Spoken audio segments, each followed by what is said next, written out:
Part 2. Practical Tools. Chapter 4. The Foundation of Success. How to Nurture Self-Confidence. Self-confidence isn't an innate trait you either have or don't. It's a skill built step by step, brick by brick, starting from the very first years of life. A confident child isn't afraid to try new things, doesn't back down from challenges, and can believe in their abilities even when things don't go perfectly. This inner resilience is the foundation for all other leadership qualities we've discussed. Without confidence, even the most talented child might hesitate to take initiative, voice their ideas, or take responsibility. In this chapter, we'll explore key strategies to help you establish and strengthen this invaluable character trait in your child. We'll discuss how to praise correctly, how to use positive reinforcement, and, most importantly, how to teach your child to view setbacks not as failures, but as valuable lessons. Encouraging genuine achievements, the power of proper praise. We all love to be praised. Children are no exception. But not all praise is equally beneficial. If we constantly tell a child, "You're the smartest," or "You're the best," without backing it up with real effort, we risk fostering an unrealistically inflated self-esteem that will lead to difficulties when they face their first setbacks. Such praise doesn't build confidence. Instead, it creates a fragile dependence on external approval. Why is it important to praise effort, not just results? Imagine two scenarios. Your child worked hard on a complex drawing, but the result wasn't quite what they wanted. You say, "Well, don't be upset. The main thing is that you had a good time." Your child painstakingly worked on the same drawing. You say, "I see how hard you worked on this drawing. You picked the colors so carefully and didn't give up even when a line didn't turn out right. Your persistence is impressive." In the first case, the child receives the message that the result, which didn't turn out well, is what matters. In the second, they learn that their effort, diligence, persistence, and the learning process itself are valued. Praising effort teaches a child that growth happens through challenges, not instantaneous success. The child begins to understand, "I can do it if I try hard." This gives them the internal motivation to keep learning and developing. How to give praise correctly. Practical examples. The key to effective praise is sincerity, specificity, and a focus on the process. Be specific. Instead of a general "good job" or "excellent," logically explain exactly what you liked. Example, instead of "You played the piano well," say, "I really loved how hard you tried to play that difficult passage. I can hear how much you practiced to get such a clear sound." Example, instead of "You're so smart," say, "I can see how you thought about that problem. You tried several options before finding the right answer. Your persistence helped you." Focus on effort, strategy, and progress. Emphasize the aspects the child controls. Example, if a child gets a good grade, "You prepared so much for this test and your hard work paid off. You chose the right study strategy." Example, if a child quickly assembled a puzzle, "I liked how you focused and methodically put each piece together. You used a very effective method." Example, when a child learns a new skill, e.g., riding a bike, "I'm proud that you kept trying even when you fell. I can see how you're learning to balance." Describe what you see and what it means. Example, "I noticed how patiently you helped your younger brother with the block tower. That shows how kind and thoughtful you are." Example, "You put away all your toys without being reminded. That's great. Your room is so clean and tidy now." Avoid comparisons. Never compare your child to other children.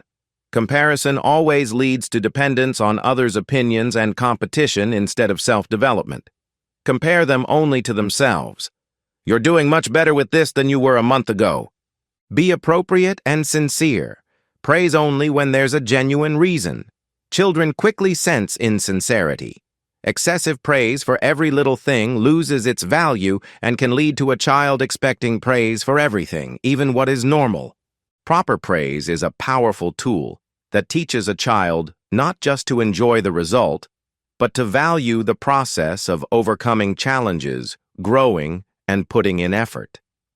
This lays a strong foundation for confidence that will be nourished from within, rather than depending on external evaluations. Using positive reinforcement. Positive reinforcement is not just praise. It's a system that motivates a child to try new things, develop good habits, and solidify desired behaviors. It's a way to show a child that their efforts and actions matter and lead to pleasant outcomes.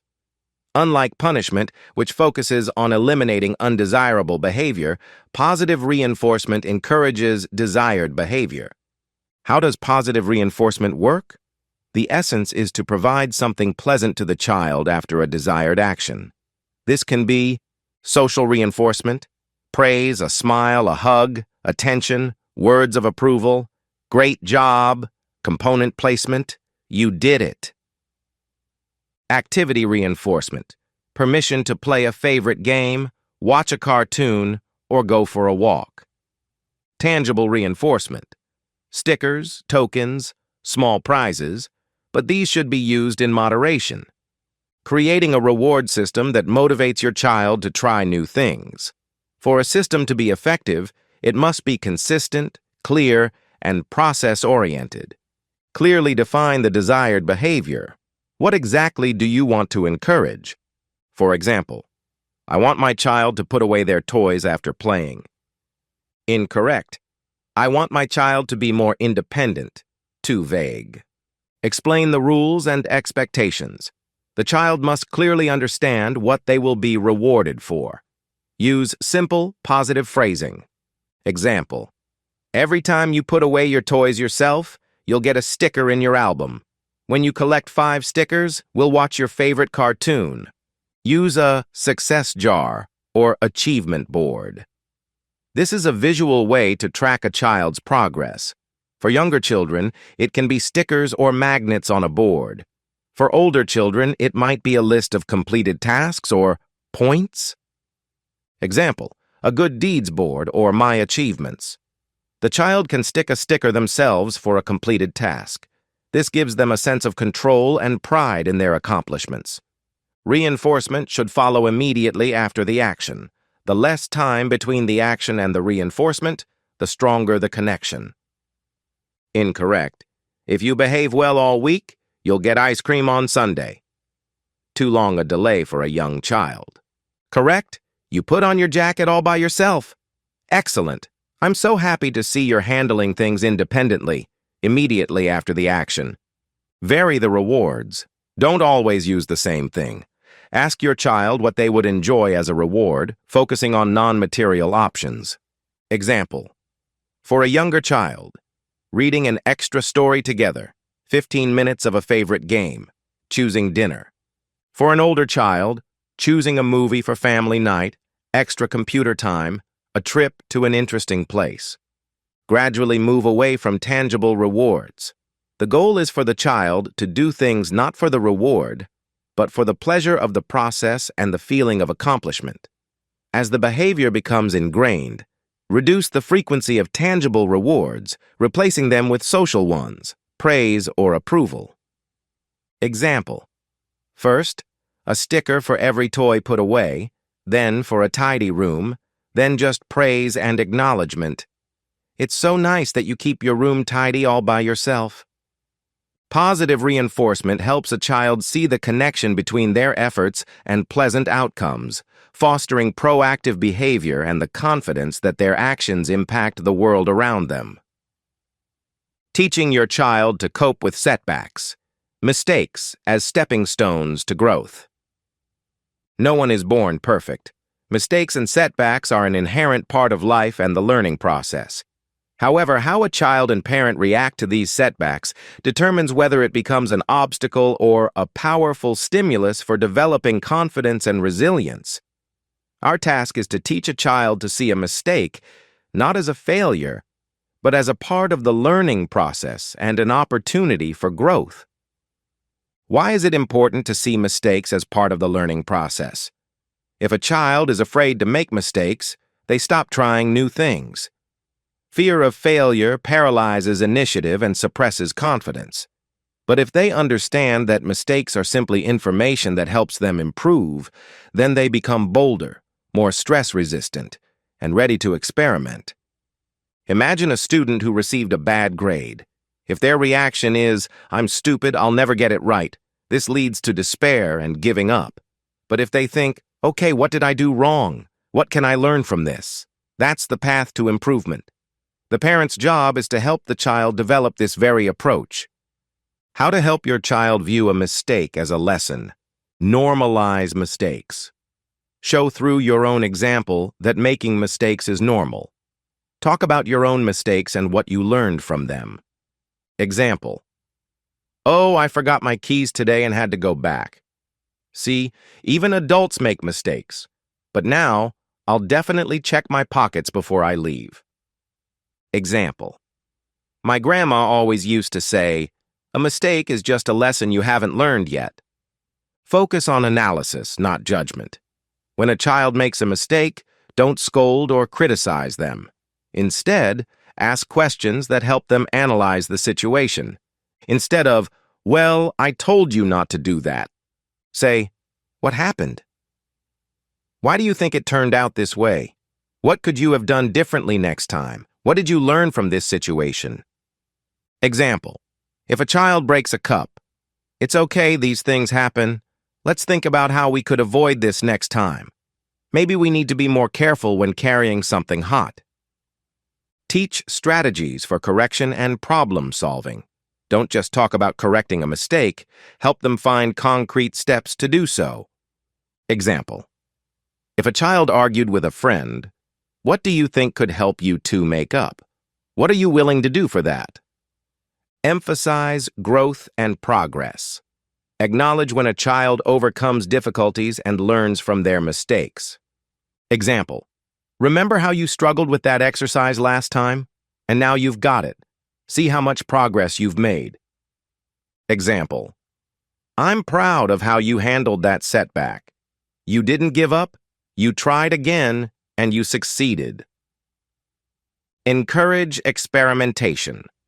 Encourage your child to experiment and not be afraid if something doesn't work out on the first try.